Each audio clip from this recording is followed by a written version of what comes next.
and welcome back to the channel once again. We are Leanne Present. I am Alan, your host for this particular episode. This is my co-host, my lovely glamorous assistant, my tag team partner, as it were. Tag team. You gotta continue now, you're illegal. Tag. This is Leanne. As you've no doubt already seen from the title card, we are covering today predictions for the forthcoming All Elite Wrestling Cross New Japan Pro Wrestling collaboration event, Forbidden Door, which is occurring on the 26th, which is tomorrow. So we're recording this on Saturday. Let me just put my watch on Saturday, because I realised I've done that. So we'll be just sort of running down the match card, giving impressions. Some of the guys who are wrestling on this card, I've not heard of, even though I know quite a lot about different companies and so forth. So some of them might be a bit, well, these guys are fighting. That's about it. Cool. Others probably will be a bit more of a deep dive and sort of backstory and what's going on with certain things.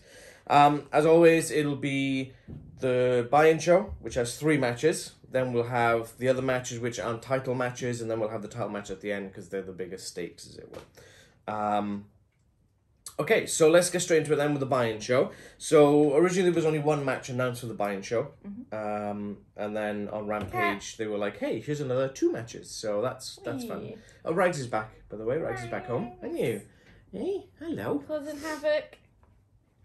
So just because I find that one of the participants in this particular match is very overrated, we're going to get this one done out of the way. So first up, we have a normal tag team match, which sees Keith Lee and Swerve Strickland.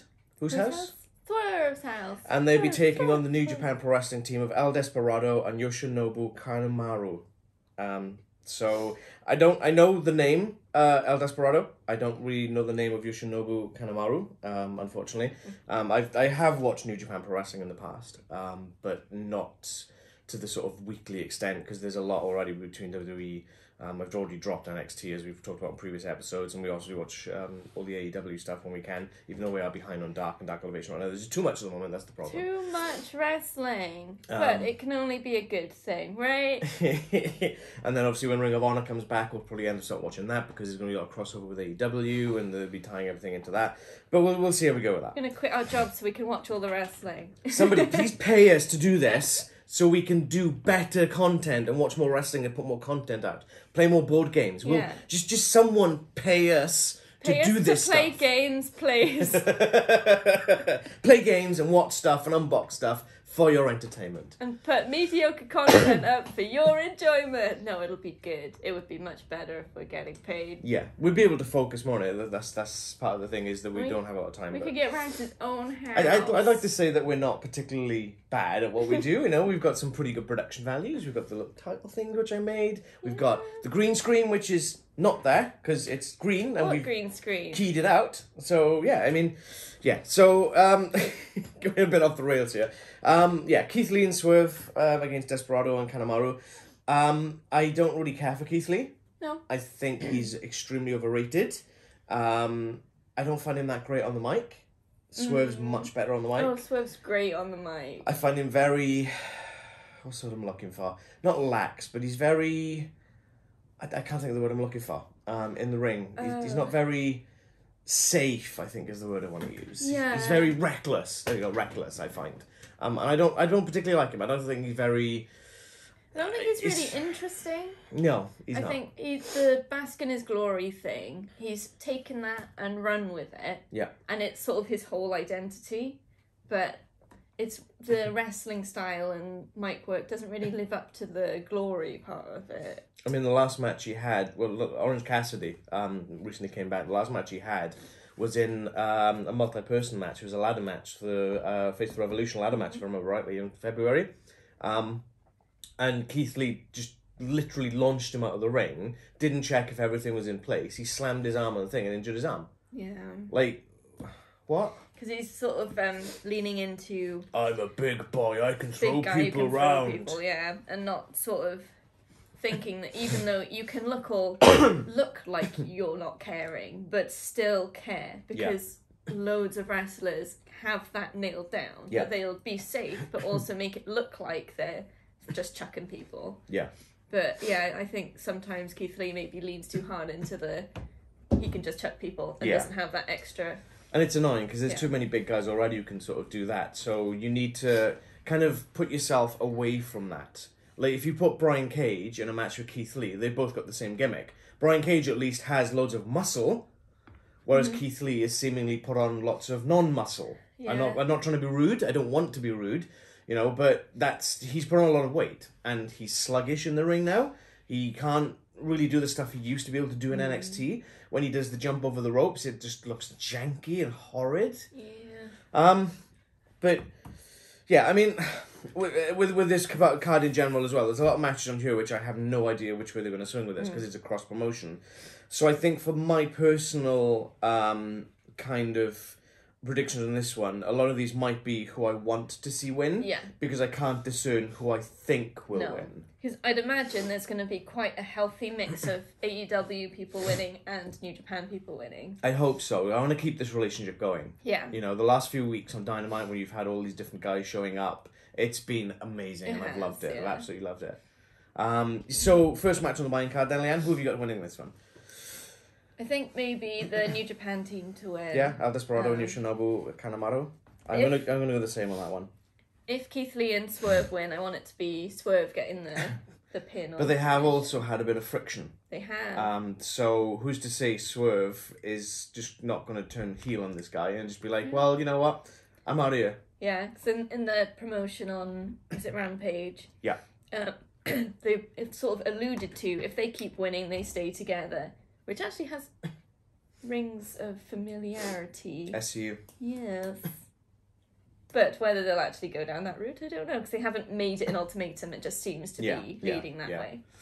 But I think that, I obviously Swerve eliminated Keith Lee in the Battle Royale, and that's hence they didn't go on to the AEW interim title match, which we'll talk about later on. And then that's where it's kind of all stemmed from. Yeah. Which, you know... It's every man for himself. It's fine. Yeah, exactly. Get over yourself, Keith Lee. Moron. Okay, next up then, we've got the Factories, QT Marshall and Aaron Solo. And they're fighting the New Japan team of Hirooki Goto and Yoshi-Hashi. Both those names I know. Hirooki Goto fought Hiroshi Tanahashi in terms of having the interim title match with the person who won between Jon Moxley and c-RoH. We'll get into that later. But I know the names. I've not seen much of them. I probably have seen some matches with Goto and Yoshi-Hashi, but I don't recall any of them off the top of my head. Again, it's very sparsely that I kind of watch many New Japan Pro Wrestling stuff because the events are quite long. They're not readily available in the UK, which is a bit of a pain. Yeah. As far as I'm aware, if they are, let me know. I wouldn't mind watching more New Japan stuff. But it feels a bit weird that all of a sudden QT Marshall and Aaron Solo are like, hey, hi, here we are. Yeah, not sure where that's come from. I'd imagine it's something to do with Dark. We're not up to date with Dark, because I'd imagine they're quite prevalent on there. And Dark Elevation.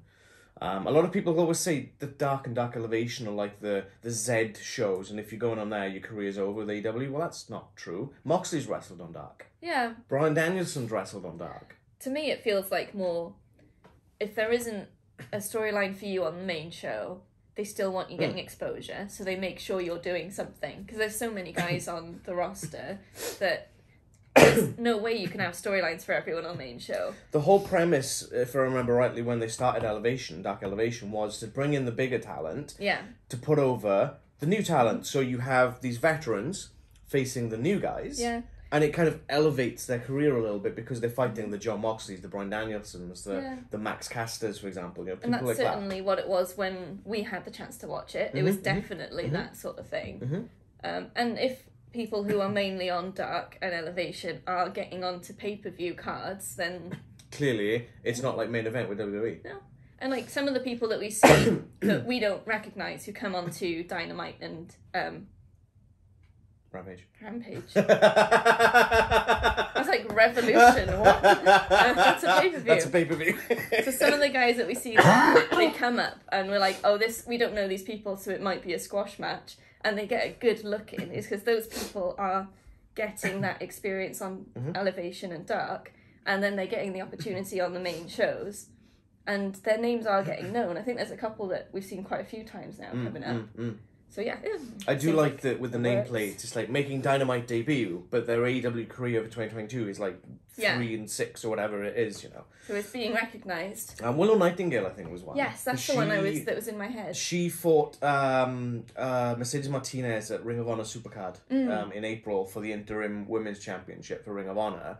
And she's been on Dark, I know that. She's been on Dark Elevation. And then all of a sudden she's in a title match with Jade Cargill and Rampage, and she's with sort of Chris Statlander and Athena. Oh, what is going on today? So yeah, it's good to see them bringing the sort of the people Feels up for that like it's proper developmental and like almost a placeholder, but making sure that people aren't just sat in catering or getting let go. They're doing something and like making progress. Yep. So with the back of that one on this match, who have you got winning this one? Do you want the Factory or the New Japan team? I feel like New Japan team again. I don't know. Yeah. I think it's because I don't really like QT Marshall anymore. I agree with that one. I think that the buy-in show could be... Let's cover the next match first, because I don't want to influence anything. So the last match on the buy-in show, and I kind of like that they're all like tag matches or multi-person matches. It's quite cool. We've got Austin, Cole, and Billy Gunn teaming with Max Caster. Colton? Yeah, Colton. Yeah, Cole. Colton. Yeah. So you got the Gun Club and Max Caster. Scissor Leanne. No. Oh. Versus the New Japan Dojo team of the DKC, Kevin Knight, Alex Coughlin, and Yuya Uemura. Uemura? Some of these names I don't quite know how to pronounce properly. I will admit this one. I hope we've got that right. I think it's Yuya Uemura, I believe. So we'll just call them the New Japan Dojo guys. Okay. So New Japan, they tend to have almost like a developmental, and this is the New Japan Dojo. Yes. Where they call them the young boys, and they help set the crew on the ring. They help do the jackets stuff off the big gut of the big top stars, and they kind of help everything out, and then they learn part of the business from that aspect. So a lot of the younger, sort of going back into sort of 80s and 90s, a lot of the younger town would do that. Yeah. Like, I probably wouldn't say MJF, but just throwing that name out there just because... So he's like 25, 26 years old. If he was coming out in the 80s, he probably would have been part of helping with the ring crew. He might have been refereeing or doing some stuff at the back and helping to sort of learn the business. And that's what they do in New Japan. And they call them young boys. So they help the big talent, the big names. And in sort of respect to that, the big names will give them help, advice, teach them how to do things, and then they sort of elevate themselves up, and that's how they sort of break into the industry, and that's great. I really like that. Really nice way of doing it. Yeah, so I don't really know any of these. We did see the DKC fight on Rampage. Got completely squashed by Hook. No surprise there. But I mean, it's not a bad thing. I mean, they're getting some exposure. It's a buy-in show, but it's still some exposure regardless on a Forbidden Door pay-per-view event. That's pretty much all I got in this one. I am still quite enjoying the Gun Club and the Acclaimed. Yeah. They just... was it where they were talking about getting the match, and Billy's like, oh, I've used all my stroke and my pull, and I've got us a match. And then the boys are going, yes, we're going to Japan, we're going to the Tokyo Dome. And they're like, no, we're not. It's not taking place in Japan. It's not taking place in the Tokyo Dome. And they're like, no. Oh. They're just playing into being idiots. Yeah. It looks like... It's not like they're being degraded with it. They're just having fun with it, and it's really nice to see that. But then it kind of leads into that heel persona as well. Yeah. Because if you go into the city, into a city, and you tell the wrong name, people are going to boo you. And then you're like, oh, okay, here comes the brother, he's going to get it right. No, he got it wrong too. Extra boos, so it's getting that heat. Yeah. It's good stuff. And I think that when Bowens is healed up, I can see these guys sort of having a friction, splitting up, and then we'll have the Gun Club versus the Acclaimed. And that'll be a great feud. But which way will Daddy Gun go? Oh! But that's for a future predictions video. He does love his scissoring. Nope. Come on, Leanne. Come on. Scissor me. Yeah! Okay, that's all we got for this one. As this is kind of a bit of a last-minute match on Rampage. Who have we got winning this one? Gun Club and Max. Yeah. So my original thought was that they were going to win anyway. But in terms of the other two matches, I feel that by having two New Japan teams going strong over AEW, leading into that pay-per-view, it's almost like Survivor Series. Slight tangent. Survivor Series WWE when it's Raw versus SmackDown and that. And then you've got the pre-show matches, and then SmackDown won the pre-show match, so they've got the heads up already. So with this, if two New Japan Pro Wrestling teams win over AEW teams, then they start with the advantage. It almost feels like it's not obviously being billed as that, but it does feel like AEW need to be like, right, we need to up our game. We need to take out these New Japan guys. They're coming into our town, into our sort of territory. We need to do something to kind of elevate ourselves and win these matches, and it feels like that tension is being built by doing that, which I kind of like the idea of. If they're going to go down that route. Okay, so then we head on to the main event. The main show rather. So first up, it's another multi-person match. There's a lot of multi-person match on this one. So we've got the team of Le Wizard, Chris Jericho, Sammy Guevara, prick, and Minoru Suzuki. And they are taking on the team of Eddie Kingston, Wheeler Yuta, and Shota Umino. Shota Umino is the real-life son of Red Shoes ref Uno-san. Ah, cool. From New Japan Pro Wrestling. Yeah. We did watch a match. It was the Jay White versus Kazuchika Okada with the IWGP Heavyweight Championship match. And Red Shoes was refereeing that match. And he's a great character. I love Red Shoes. One thing they did sort of sneakily put in on Dynamite on this one. All of these guys are obviously, apart from Minoru Suzuki, is part of Blood and Guts. Oh, and Shota. Then part of Blood and Guts. The winner of this match gets the advantage at the Blood and Guts match. Right, okay. On Dynamite this week. What does the advantage entail? So, Blood and Guts match is 2 rings, surrounded by a cage. So think War Games. Yes. And then you start off with 2 guys in the ring. Okay. And every X amount of minutes, one person from a team goes in. So the advantage is you get the first entry. Yeah. And there's 12 people in this match, so this is going to be a long match, and it's going to be great. Again, I mean, the Jericho and Eddie Kingston feud, that's just been ploughing on. And Eddie Kingston's like, I want to taste your blood. And Jericho's like, what a creep. To the point where on Rampage, it looked like Kingston had a pen and he was trying to stab Jericho with it, which I thought was brilliant. Yeah. You know? Jericho's really leaning hard into this heel of the sports entertainers. Yes. And I kind of love it because I'm hating it as well. Yeah. Because sports entertainers shouldn't be a thing in AEW, in my opinion. Because they're a professional wrestling company.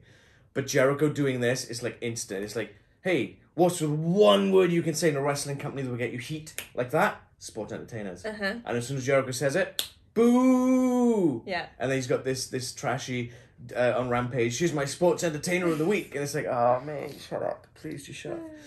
It's good though. Wheeler Yuta's obviously returned from Japan because he went out to fight in the Best of Super Juniors tournament. Yeah. So he returned, I think it was on Dynamite last week or maybe the week before, I can't remember exact specifics now.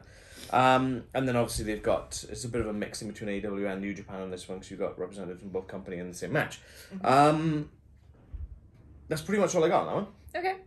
Who have you got winning this? I think I think Jericho's team will win this one. Yeah. But then in Blood and Guts we'll probably have Eddie Kingston's team winning with the disadvantage. Yeah, I think that's probably the best outcome that they could do with this one. Jericho Appreciation Society is decent. It's a decent enough gimmick, but it's kind of grating after a little bit. Yeah. And I think that's the whole point. Yes. However, I did see friction when Sammy Guevara came out, Costa teased the match, dressed up as El Fuego, pulled the mask off, and then later in the night they came out when it was Mox and Tanahashi in the ring, and then they sort of had a feud. No, was it Mox and Tanahashi? I think it was. And they beat them down. But I did notice that Daniel Garcia and then Sammy Guevara were butting heads. It looked like they were having a bit of an argument. Yeah. So I can see Daniel Garcia possibly leaving Jericho Appreciation Society and joining the Blackpool Combat Club at some point. I think when Sammy wasn't sort of with them, I guess that sort of favoritism was elsewhere. But now Sammy's back, he's like the favourite. Well, they start calling themselves Les Sex Gods again, as the Les Sex Gods, Jericho and Sammy Guevara. So yeah, so that could cause friction. Yeah, definitely. I think so. Okay, so next up then, we've got the Bullet Club versus the Dudes with Attitudes. So that's the Young Bucks, Nick and Matt Jackson, El Phantasmo and Hikuleo, who've from the Bullet Club. So the Young Bucks are rejoining Bullet Club for one night only.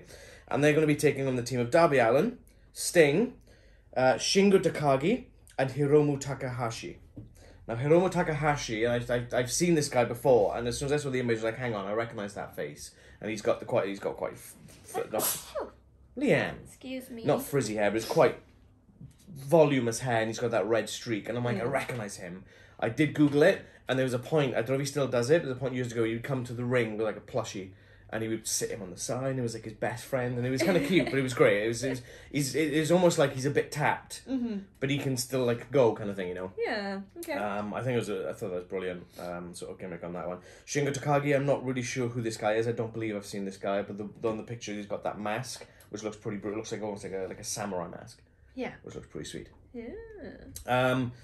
Again, this is one of the matches that kind of it did sort of come out of nowhere. But I guess it's kind of spinning off from Red Dragon. I would assume that it would have been the Young Bucks and Red Dragon against Alan, Sting, Takagi, and Takahashi. But obviously, Red Dragon, apparently both of them have an injury. So a couple of Kyle O'Reilly and Bobby Fish have injuries, apparently. So obviously, they're not going to be a Forbidden Door in any sort of sense unless they just do maybe a run-in or a support thing like that. Yeah. But I do kind of like the idea, again, of having New Japan and AEW guys on the same team. Yeah, definitely. You know, I really like that intermixing. I really Especially enjoy because that. they have that relationship from back in the day when the Young Bucks were in New Japan a lot. Yeah, well, they were part of Bullet Club. Yeah. They were sort of in Bullet Club for years, yeah. Gotta give the fans what they want. Yeah, you've got to give the fans what they want. Okay, so yeah, that's pretty much all we've got on this one. Sting's come back from injury. Yeah. Darby Allin is just Darby Allin, Yeah, just throwing he's himself awesome. like crazy. Young Bucks, new AEW Tag Team Champions, after the Beach Wrestling Express. Yeah. Yeah, who have you got? My reasoning is terrible. Come on, let's go. Let's go. I hate the name Dudes with Attitudes. I don't think they should use it. I don't think it fits Darby Allin or Sting. It might fit the Japan guys, I don't know. But I don't like it, so I'm going for the Young Bucks to win. But also, the Young Bucks have only recently got the tag team titles, so losing a match at this point would make them look a bit weak and probably wouldn't be a Not good move. necessarily. If one of the Bullet Club members took the fall. Yeah, that's very true. And then, potentially, could you set up Darby Allin and Sting chasing for the tag team titles at that point? I'm sticking with it. So you go for Bullet Club. Yeah. I want to see Bullet Club win, because Yeah. I'm a Bullet Club fan. I love Bullet Club. I don't know if they would let Darby Allin and Sting lose, though. No, That's the fair. problem. I'm really torn on this one. It's probably one of the ones I'm really torn about. So I think I'm going to go Darby Allin, well, Dudes with Attitude. Terrible. I know. But, for the record, I want Bullet Club to Yeah. win. And I guess, like you were saying, like the flip side, they could have the Bucks winning, but not Darby Allin or Sting taking the fall. Yeah. So then it keeps them looking strong. Alternatively, if they lose, you could have either El Fantasma or Hikuleo taking the fall. Yeah. So that's not the Young Bucks taking the fall. And then it's like, oh, well, you know, we joined Bullet Club for a night and you fail us. And then super kicks all around. And then you instantly have a reason to have Young Bucks versus... Bullet Club. Yeah. And Young Bucks versus Darby Allin and Sting. Yeah. There's a lot of combinations. There is. Feels like either way, this is going to lead to great things. I think this is going to be a fantastic match, though. Oh, yeah. Like, for sure. damn, this is going to be great. I'm really looking forward to seeing This entire event. I know. Because I haven't had a lot of exposure to the New Japan stuff at this point. From what I've seen, it's all incredible. So just being able to see that mixed in with AEW is going to be great. Yeah. And the one thing, so the next match, which we're kind of leading into anyway, is the last of the non-title matches. And we've had Aussie Open, we've had Will Ospreay, we've had other sort of New Japan guys wrestling on Dynamite and Rampage and maybe on Dark again. We haven't seen Dark yet the last couple of months. But one of the stars that made an appearance on Dynamite last week hasn't wrestled in AEW yet. Okay. Which I would have loved to have seen. And that's Zack Sabre Jr. Now, Zack Sabre Jr. is fighting at Forbidden Door. I know it's a double or nothing then. At Forbidden Door. But we don't know against who yet. Okay, so we've obviously put the card up on the screen. It's got Zack Sabre Jr. versus a silhouette with question marks. Okay, so the original match planned was supposed to be Bryan Danielson versus Zack Sabre Jr. To see who the best technical wrestler in the world is. Because they're both brilliant technical wrestlers. I've known Zack Sabre Jr. He's been in other companies. I've seen him in other companies. He's phenomenal. He's just like, he's up here somewhere. He's definitely like Hall of Fame worthy. You know? Daniel Bryan has an injury. Bryan Danielson. Bryan Danielson. Whoops. I know, it still trips me out. Bryan Danielson has an injury. Yes. Rumour has it he suffered a concussion during Anarchy at the Arena, which Mm. probably does make sense with the pounding that everyone took in that match. I think a lot of those guys didn't come out unscathed.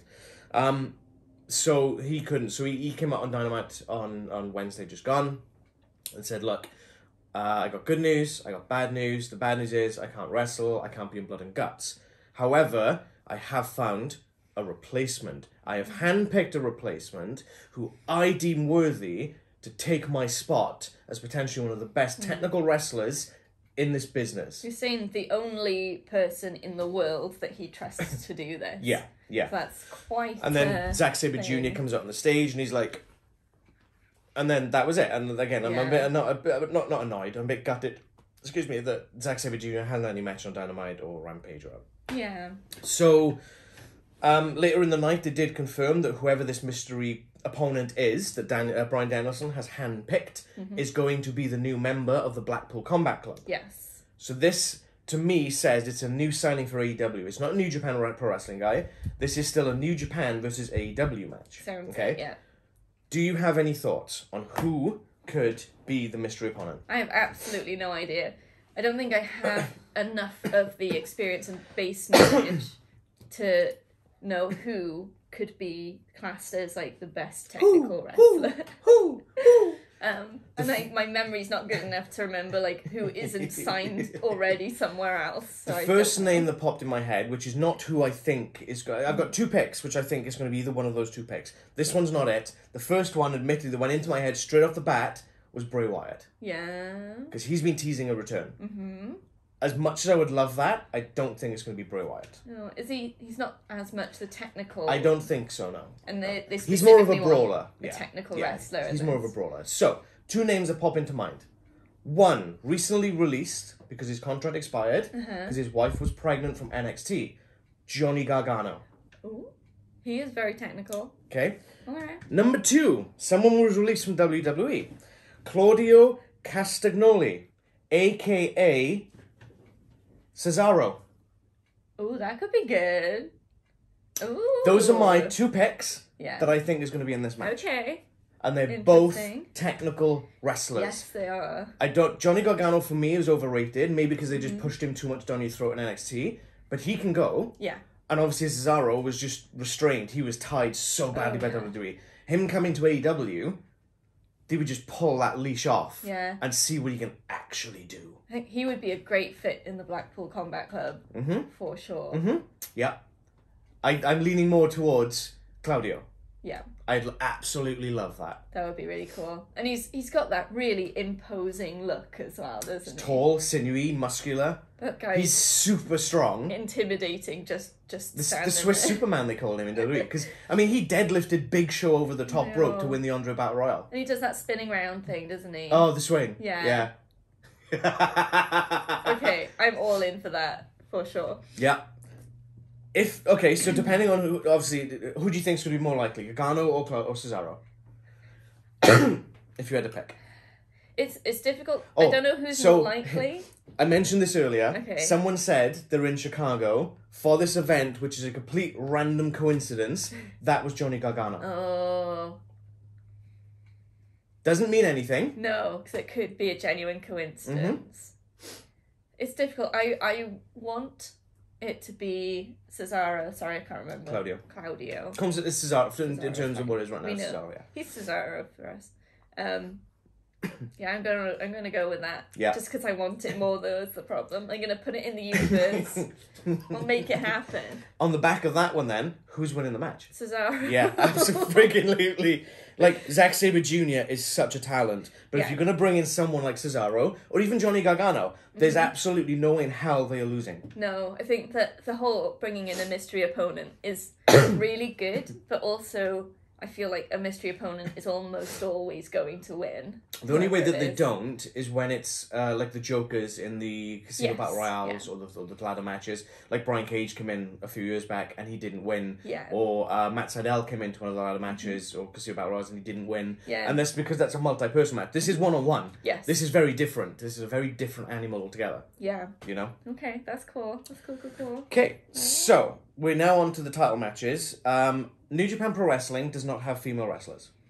Okay, you've got Shimmer. I can't remember any of the other promotions. There's quite a few female-only promotions in Japan. I'm not sure why they sort of separate them. Presumably it's a cultural thing. I'd assume so. But, I mean, the female wrestlers from Japan that we've seen, like, doing AEW stuff have been amazing, so... Yeah, good so, it's a shame that they couldn't bring some more of those people in. Yeah. And it is just an AEW title match with 2 AEW wrestlers, but or female wrestlers. That's fine. Yeah. But it would have been cool if we were able to get some That's like Shimmer or the whatever. forbidden door behind the forbidden door. Almost. Yeah, almost. So, we've got Thunder Rosa, the current AEW Women's World Champion, and she's taking on Toni Storm. Obviously, Toni Storm beat Britt Baker on, I think it was Dynamite not last week, the week before. That's kind of just gone, elevated her straight into that number 1 contender spot. And that's obviously, she came down and fought off Britt Baker and her goons and whatnot. And then grabbed the belt. And Rosa was like, what you doing with my belt, bitch? Excuse me. That's mine, that's not yours. And she took it back. And then you could see that, this is the match for Forbidden Door. Yeah. I don't know how much I'm looking forward to this one, if I'm honest. I'm not a massive fan of Toni Storm. I don't like her music. No, the music's awful, but I don't know. I mean, I think she's not green. No. But I think she's still got a bit of a way to go yet before she comes really great. Yeah, she's not at Thunder Rosa's level, that's for sure. No. So I kind of feel that it would have been cool to have maybe Hikaru Shida fight for this, or someone like that. Someone with a bit more experience, someone maybe from Japan. Who isn't necessarily representing New Japan Pro Wrestling, but is representing the continent of Japan. Yeah. I think that would have been a bit better in my mind. I am glad it's not frigging Britt Baker again, I'll tell you that much. Yeah, it's been done. But yeah, Thunder Rosa's on another level. She's been yeah. doing great. She's had some really good matches recently with a lot of the women there. I mean, yeah, that's all we got on this one, because there's not really been a massive amount of build-up, unfortunately. No, there hasn't. But Thunder Rosa's winning it. Yeah, I absolutely agree with that one. I feel like Thunder Rosa can make, even if Toni Storm isn't to a level, Thunder Rosa can make it look great. Oh, yeah, yeah. I said Toni Storm is decent, but I don't think she's quite there. I think what Toni Storm needs is to change the gimmick up a little bit. It's pretty much the exact same gimmick from NXT and WWE. Yeah, it feels like she's just a slightly angry lady. Yeah. Is it angry or is it more rebellious? Yeah, it's more like rebellion. But then we've already got one of those in Ruby Soho. Yeah. And she does it to a much better effect. Yeah, Tony's not sort of leaning into it as much. She's just sort of scowls as she goes places. Yeah. So maybe there's some work to be done with her character. Yeah. But I think in wrestling wise, she's good. Yeah. So it could be a good match, but we will see. Okay, next title match we have winner takes all. IWGP Tag Team Championship and Ring of Honor Tag Team Championships. So that's FTR, who are the current Ring of Honor Tag Team Champions. I believe they're still the AAA Tag Team Champions, so that's not part of this. We've got Roppongi Vice, who bring nothing to the table in this one. And we have United Empire's Jeff Cobb and Great Khan, who are the IWGP Heavyweight Tag Team Champions.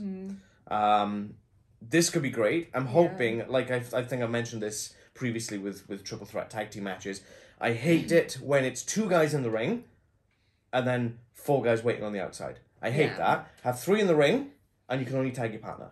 I think that adds for a more dynamic, a more combustible, and a more unpredictable match. Yeah. And I think that's great. I love the triple threat kind of style of that. But not when it's just the 2 guys in the ring from one team and then one whole team is just sat outside being like, twiddling your thumbs, just hoping that they accidentally get tagged in, basically. Yeah. So FTR, one of the best in the world. Oh yeah, absolutely. Really enjoying FTR. Dax Harwood and Cash Wheeler have been putting on some barn burners, even in singles matches. Dax Harwood was in the Owen Hart tournament. Cash Wheeler was as well, but he got eliminated by Dax Harwood. He went on to fight a bunch of people and had great matches. Yep. You had Dax Harwood face Will Ospreay a few weeks back on Dynamite. That was off the charts. Yeah. That's potentially one of the matches of the year. That was so friggin' good. Yeah. And then you had last night on Rampage, Cash Wheeler took on Jeff Cobb. And he specifically said that he is a team wrestler. Yeah. He's not as good at singles wrestling, but he put on a great match. Oh, damn, yeah. Yeah, they're great. And against a big guy like Jeff Cobb as well. Because Jeff Cobb's, he's meaty. He's a chunk. He is. He's a big lad. And so agile. Yeah. Crazy. Yep. Just don't expect it from some people. But... He's like Kevin Owens. He reminds me of Yeah. Kevin Owens in that aspect, but I think he's got a bit more mass than Kevin A Owens. bit more muscly body. Yeah. Roppongi Vice, we've got Trent Beretta, Yeah. and we've got Rocky Romero. Mm-hmm. Rocky Romero is going to be the smallest man in this match. He's quite a small man. I don't know how small. Could be But be he to can his still advantage. friggin' go. Yeah. I think it was... there was a match on Dynamite. What was it? Was it a three-way? Was it a six-man? I think it was Roppongi Vice and Orange Cassidy against Ospreay and Aussie Open. And I can't remember who it was, but he grabbed, I think it was Rocky Romero, he just pulled him, deadlifted him off the mat into a pile driver, and I'm just like... Crazy. We need to see more of these guys. Yeah, we do. Like, damn. It would have been great if, I mean, obviously, Aussie Open are part of United Empire as well, so they wouldn't have put him in the same match. No. But I would have loved to have seen Aussie Open in a match on this card somewhere. Mm. And then, obviously, you got Jeff Cobb and Great Khan, who are both pretty big guys. Yeah. They are part of, obviously, as we've already covered, the United Empire, who is Will Ospreay is the leader of that faction. Mm-hmm. New Japan has a lot of factions. A heck of a lot of factions. And big ones. Oh, yeah. Like, Bullet Club's probably got about 15, 20 members in it. You've got Chaos. You've got, I think Evil is still running a team. I can't remember what they're calling his team now, because he did at one point join Bullet Club, and then he's left. Then you've got Los Ingobernables de Japón. So you did see on Rampage, with I can't remember the guy who came down to help, Andrade, but they're in a faction called Los Ingobernables, and that's a Mexican faction, but there's a Japanese faction. So de Japón is the Japanese splinter cell of that faction, as it were. Chaos, you've got Suzuki-gun. Like, I'm missing so many, I guarantee it. But in New Japan, I still believe there's less guys in factions than there is guys in factions. And that just blows my mind. It's I can't crazy. even get my head around what that sentence means, to be honest. But that's fine. So, like, Hiroshi Tanahashi and Kazuchika Okada are not in a faction. They are the minority. Yeah, so you mean there's less guys not in factions than guys in factions? That's what I said, yeah. You said it doesn't matter. Yeah, so there's less people in New Japan Pro Wrestling who are solo, not joining a faction, than there is inside of factions. I get you. It's crazy. It's crazy. Crazy. Absolutely crazy. But yeah, I feel that the build of this could have been a bit cooler. I think they could have had United Empire versus Roppongi Vice, maybe FTR versus United Empire. Yeah. Just instead of putting all three people into a match, just having a couple of those. But it's been good seeing the United Empire guys. I mean, Jeff Cobb and Great Khan haven't really wrestled much, apart from on Rampage. Yeah. But it's been good seeing FTR and Roppongi Vice sort of going at it. Mm-hmm. A little bit in different sort of instances. But this is winner take all. So it's the Ring of Honor, held by Ring of Honor Tag Team Championship held by FTR, and the IWGP Tag Team Championships, which is held by United Empire. Yeah. Who's taking it? Well, the biggest upset would be Roppongi Vice. Oh yeah, because they bring nothing to the table, go home with everything. I'm not sure that would be the outcome. I think that that'd be a hell of a swerve, though. It would be a hell of a swerve. Who says? I wouldn't complain. Swerve. I think this might be an interesting one to have the New Japan team win it. Yeah. And take everything. I think that sort of wedges the forbidden door open in a way that the other title matches aren't going to do, I think. So yeah, they're my pick. Okay. So United Empire. Yes. I'm going to go against this one. I think this is going to swing the other way around. Yeah. I think FTR are going to take it. There's been so much praise and accolade, rightly so, placed on FTR. Definitely. They are literally one of the best tag teams in the world right now. And if they started carrying another set of belts, that would be 3 titles. Yeah. Who's to say then they aren't the number 1 contenders for the AEW Tag Team Championships? Everyone's waiting for this rubber match between FTR and the Young Bucks. Very true. What happens then? You know? So I'm going to pick FTR on this one. I think I would like to see FTR win. I just think it might be interesting going the other way as well. See, on the other side of this, I would love to see, like you said, Roppongi Vice. Yeah, that just come in, and it's almost like daylight robbery. It's like a burglary taking place in front of your eyes. It's like, we're going to kick you in the face, we're going to kick you in the face, we're going to pin you, and we're going to just take all these belts. Bye, guys. And then just run. That'd be hilarious. I would love that. It would be so but I can't see it cool. happening. Nothing against Roppongi Vice. I love Roppongi Vice. I think they're brilliant. Or part of the Chaos faction. Fantastic. But I don't see it happening, No, unfortunately. probably not. It'd be great if it did. It would be. But I don't see it happening. But this winner takes all is like, oh, this is going to be great. Yeah, it just ups that stakes, you know. It's going to be a huge match. So, next title match, we've got the first ever AEW All-Atlantic Championship match. Yes. So, they've introduced a new title, the All-Atlantic Championship. A lot of people have said, well, a lot of the flags on there on the Pacific Ocean, so that doesn't make sense. Shut up. I mean, like, the North American Championship in WWE isn't always held by a North American person. No. I can't remember the other ones, but they've got United States. Again, not always. So it's more where its home is as opposed to who can have it. I see this title as the Intercontinental Championship. Yeah. But they can't call it. I mean, they probably could have, but WWE probably would have been going to hump on somewhere. So they had to call it something. An All-Atlantic. I kind of like the name. I kind of like it. Yeah, it's got a good ring to it. So they had a tournament running. One last change they had. There's 3 AEW guys and 1 New Japan Pro Wrestling guy. It was supposed to be Tomohiro Ishii, who unfortunately suffered a knee injury. I think it was earlier this week. They had a match on one of the shows in New Japan, and a chap called Clark Connors, who I'm not familiar with whatsoever. I've heard the name, but that's about it. He has been replaced. He's replaced Tomohiro Ishii. Also in the match, we've got Miro, who was the second person to qualify, if I remember rightly, over Ethan Page. You had Pac, who qualified over Buddy Matthews of the House of Black. And then we have Malachi Black, who qualified over Penta Obscuro. Oh, Malachi Black in this match it's going to be great. I love it.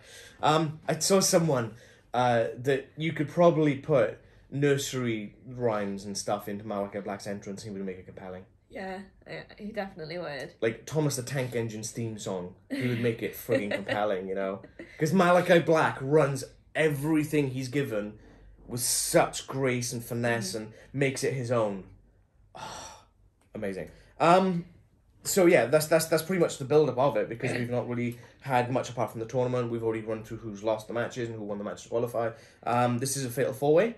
I'm assuming it didn't say anything about elimination, so I'm guessing his first pinfall is the winner.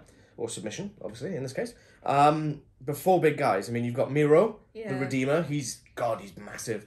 You've got Clark Connors. I don't really know much about Clark Connors, so I can't really comment on this chap. Pac, skinny, smallest man in the match. Yeah, but still big but man. Arguably the strongest in the match. It's like all up here. It's all there with his abs. You could wash on his abs. Wash on his abs. He's got broad, muscly shoulders for the size of a man he is. And he's got big man energy, I'm going to call it. Yeah. And obviously Malachi Black. Yeah. So he's bigger than I always expect him to be quite a small man for some reason, but he's tall. He's about 6'3", 6'4". Yeah. The fighting man from Amsterdam. It's like that when he was in NXT and things, I always envisioned him being quite small. And obviously because the guys over there are big anyway, you sort of don't know. I think it's the legs. The legs kind of... Because he's got long legs. I think that's what kind of makes it... So his torso is a bit short, Yeah. Crazy. But this is going to be a great match. Oh, yeah. This is just going to be chaos all over the place. Who have you got? I'm a bit torn, I think. I can't say the New Japan guy because I don't know him. Yeah. All 3 of the others are incredible. Yeah. And I think could have a great run as the inaugural champion. It's tough. You know when you've sort of got something in the back of your head that the name is being said and you're like, but why? And it's like, I don't know, but this one. Pac. That's what the voice in my head is saying, so that's what I'm going to go for. That's my instinct. Do you know where I'm going? Malachi Black. Damn straight. What did I say at the beginning? The some of the matches are so hard to call, I'm just going to call for the person I want to win it. Yeah. And I absolutely want Malachi Black to win this. I think I do too. It's that voice. I don't know why it's saying Pac, but I think that could be really good. Because you're a Death Triangle fango. I'm not though. I'm really not. Yeah, Pac. Yeah, I go Malachi Black with that one. Again, this wishful thinking, I think. If I had to pick an absolute one, I could see Miro being the winner. I don't want Miro to win. No, I kind of prefer him kind of chasing. Yeah, he's really good at the chase. I really like that. He's great. He was good as TNT champion, but I prefer him in the chasing something. I think that works better for him. He's really poetic in those promos, but then always referencing that he has a hot wife, and I just love it, that sort of contradiction sort of thing in styles. It's really How long good. till she comes in as well, by the way? Okay, next title match. We've got the IWGP United States title, and we've got Will Ospreay, who's the current champion, and he's defending against Orange Cassidy. This is going to be fun. Yeah, I mean, obviously, Orange Cassidy came back to help out, I think it was Roppongi Vice, after Aussie Open and Will Ospreay just started beating them up.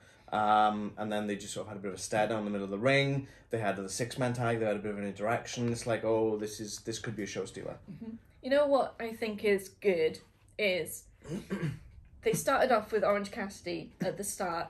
It was mostly the sort of lazy wrestling, the hands in the pocket sort of thing. And occasionally he would try. They haven't bounced back to that. They still do hands in the pockets and a couple of little kicks. But he goes, and it still works. It still sort of gives that sort of lazy thing. But you know he's always trying. You know why he does the lazy thing, right? Because it's fun. It's ring psychology. Yeah. He's basically saying, my hands are in my pocket because I don't see you as a valid opponent. It's ring psychology. It's getting in the opponent's head. It's really That's good. what it's for. Because I think that there's a danger after, like, doing a lot of trying that they just go back to always being the lazy bit. Yeah. I think they've worked it really well. I think that's a WWE thing. Yeah, probably. More than anything. I think AEW are kind of trying to break away from that kind of shtick.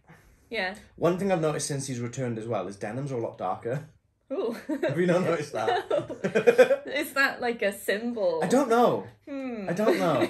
But it's a lot of the time it would be like really faded, like light blue denim. Yes. This has bits of light blue, but it's kind of like a more of a darker blue on it as well. Have to keep an eye out on that.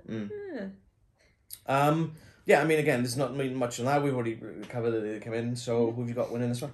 I think Will Ospreay. Yeah, I don't see Will Ospreay losing this. No, I mean, I haven't seen much of what he's doing, but what I have seen's been great. Will Ospreay, my God, so good. And he is the Rev Pro, I think he's United States champion as well.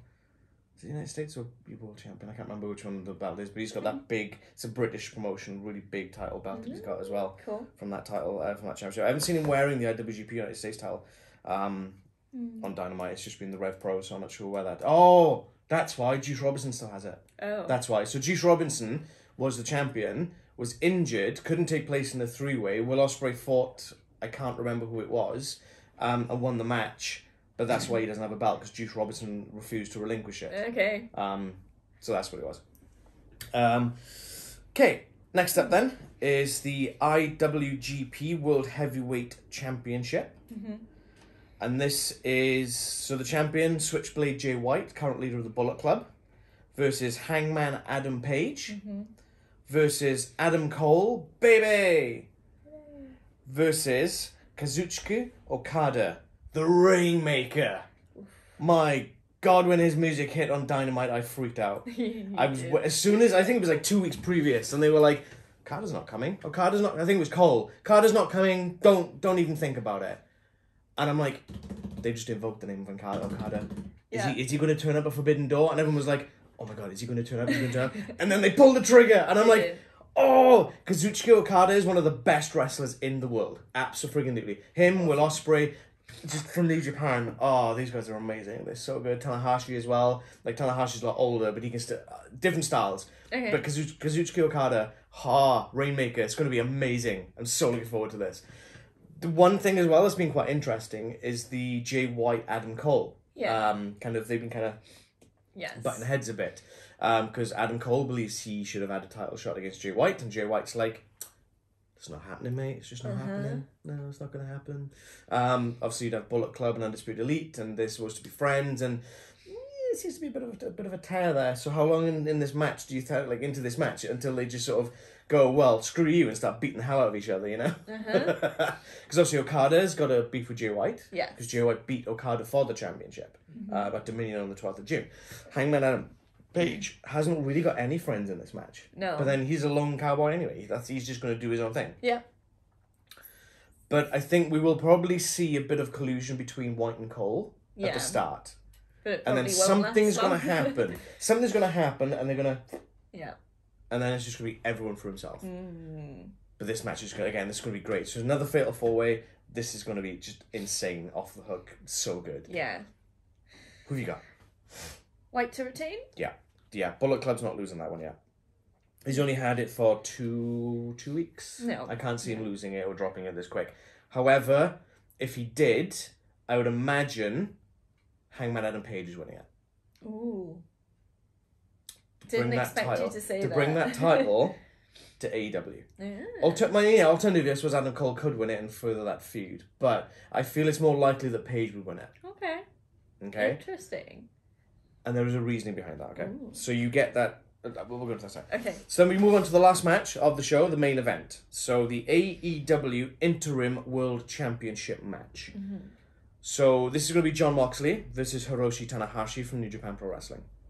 The reason we've got this match, last month at Double or Nothing, CM Punk beat Hangman Adam Page for the AEW Championship. Mm-hmm. Dynamite, he wrestled in a 6-man tag with FTR. I can't remember who they were fighting. Can't remember off the top of my head. Can't remember who they were fighting off the top of my head. It was a great match, but I can't remember who it was. So then on Rampage, they were advertising Adam Cole comes out to address the state of the AEW Championship, although it's something to that effect. Comes out and basically CM Punk needs surgery and he isn't able to defend the title against Hiroshi Tanahashi, who showed up on Dynamite as the opponent. So it was originally supposed to be CM Punk versus Hiroshi Tanahashi. That would have been amazing. Yeah. Can't do it, needs surgery, doctors won't clear him. Well, damn. Said he was going to relinquish the title. That is not the case. Tony Khan, after Rampage, said, nope, Punk's not relinquishing the title. He's still the AEW champion. We don't do that kind of stuff around here. We will have an interim champion. So then they had the Battle Royale on the following Dynamite. Yeah. It's like, I think it was a 21-person Battle Royale, Casino Battle Royale. The winner of that Battle Royale fought Jon Moxley, and that happened to be Kyle O'Reilly, so Kyle O'Reilly fought Jon Moxley. Yeah. Either of those going to Forbidden Door would have been a great match. Uh-huh. Jon Moxley wins the match. Jon Moxley's in the title match because he was the number one contender. That's why he had the bye through the Casino Battle Royale. Then in Japan, you had Tomohiro Ishii, I believe it was. Was it Tomohiro Ishii? I think it was Tomohiro Ishii that fought Hiroshi Tanahashi. And then the winner of that match went on to fight Jon Moxley, and obviously it's Tanahashi. Yes. So that's where the match come from. So Hiroshi Tanahashi and Jon Moxley. They did team up together on Dynamite last week against Chris Jericho and Suzuki Gun's Lance Archer. Yeah. That just all kind of broke down. They obviously won the match. I think Tanahashi beat Jericho, I think it was. Either way, Jon Moxley and Tanahashi won. They had a bit of a stare down in the ring whilst all this chaos is just breaking out on the ring. It just felt a bit awkward. It was a bit. They're just standing there for ages, fighting all around them. Just like... Yeah. Just mouthing off. Just, Yeah. Effing and blinding it's at like, each what's other. going on? I don't understand what's going on here. This is a bit weird. I don't quite know. I don't know. Probably a bit drawn out, I suppose. Yeah. But like, Moxley, we know, is obviously a brawler. Yes. And Tanahashi's not exactly a high flyer. He's quite stocky. He's got that thick chest, the thick abs and the sternum. He's quite bulky with it. This isn't going to be anything pretty. This is going to be a fight. He's the one with the anime hair, isn't he? Yeah. It's very This good is just hair. going to be... And the chin beard thing. Yeah. This is just going to be just chaos. Like, just a straight up fight. Yes. And I think this is going to be so good. Yeah, so with the interim title, whoever wins this, if they have the title when CM Punk comes back, they have a unification match. Yeah, so whoever's the interim world champion at that point will have that match with CM Punk. Yeah, which is, I think, a really good way of doing it. So you don't lose who your original champion is. It's not like, you're the champion, oh, no, you're not. I do like the way that Wardlow was saying that he's stopping going after the AEW title right now because he wants CM Punk. Yeah. Because he has a lot of respect for CM Punk. He wants the real champion. Yeah, that's it, yeah. So he's gone for the TNT Championship, not on this card, but I did kind of like that Wardlow sort of addressing that situation, because Wardlow is, I think he's the number 2 contender, I think, for the title at the moment, on the rankings, so he is really up there. But that's going to be great, I think. Yes. So Moxley versus Hiroshi Tanahashi. Who have you got? Moxley. Easy. Moxley. It's going to be an awesome match, and I bet there's going to be close calls, but I think Moxley's... Is it easy, Len? I think so. Is it easy? Is it easy? I'm going for Hiroshi Tanahashi. Okay? Oh, now, okay, go for it. Now, the reasoning I said I think Adam Page or Adam Cole, AEW guys, would win the IWGP Heavyweight Championship is to bring light for New Japan into the American market in AEW wrestling. AEW wrestling, AEW. And then vice versa. And then vice versa. AEW Championship on New Japan Pro Wrestling shows. That gives exposure to AEW and it keeps that partnership going. Cool. And I guess... Which is what I want to see. I suppose, going into something like Forbidden Door, if all the titles remain with their original place, then what's the point having the pay-per-view in the first place? Yeah. Okay. All right. Interesting. That could be good. And then we'll get plenty of crossovers still. I hope so. In the meantime. I hope so. Because we're already getting crossovers from, as you say, the other female promotions in Japan. We're going to have Ring of Honor crossovers. We've had Impact Wrestling crossing over. It's like everyone's sort of culminating into this one great pool. So it's not as if Forbidden Door is, for this pay-per-view, the Forbidden Door is open. Yeah. This is, we're kicking it down and it's staying open. Yeah, there is no Forbidden Door. That is actually very, very cool. And yeah, I think that would be awesome. The one gutting thing about this event, the one thing that I'm upset the most about, the exclusion of one person. Because he's injured. He came from New Japan Pro Wrestling. He was a former leader of Bullet Club, Kenny Omega. Yeah. And gutted he's not going to be able to... He's going to be there, probably backstage, trying to help produce because he's still EVP for AEW. But I'm gutted we're not going to see him actually take place in some of the matches. You know, I bet he is too. Yeah, I absolutely believe that. It's going to be good though. Yeah, it's going to be so awesome. Looking forward to this. I quite like how many multi-person matches there are, because it's giving so many more people that exposure across the two companies. And it makes them less predictable. Yeah, very true. It's going to be good. Yeah. It's going to be good. There we are. Take us home, Leanne. Thank you so much for watching. This has been Alan Presents, giving our predictions for the AEW pay-per-view Forbidden Door. AEW Cross New Japan Pro Wrestling. Cross New Japan, cross. It's both of them. It isn't just one, it's both. Sorry. Hashtag AEWX and JPW. Ooh, I messed it up already. Well, thank you for watching anyway, and watching me mess up. Wait till she does the reactions if she needs to say the Japanese names. I mean, writing them down phonetically. We will be back with our reactions video once we've had a chance to watch the pay-per-view. So it'll probably be early next week, we'll say. Early in the week. Please like this video if you enjoyed it, so that we know that you guys want more. Subscribe to the channel if you haven't already, and hit the bell to be notified when we drop new videos. Leave us some comments down below. Do you agree with our predictions? Do you think that something completely different is going to happen? Who do you think is going to be the mystery opponent? Could be someone else. We don't know. Yeah, follow us on socials. Details are in the video description below. And until next time, watch wrestling, have fun, and don't try this stuff at home. And let's be honest, even if you don't like the videos, we're still going to make them anyway. We're still going to do it because we like doing it. Whee! Bye-bye!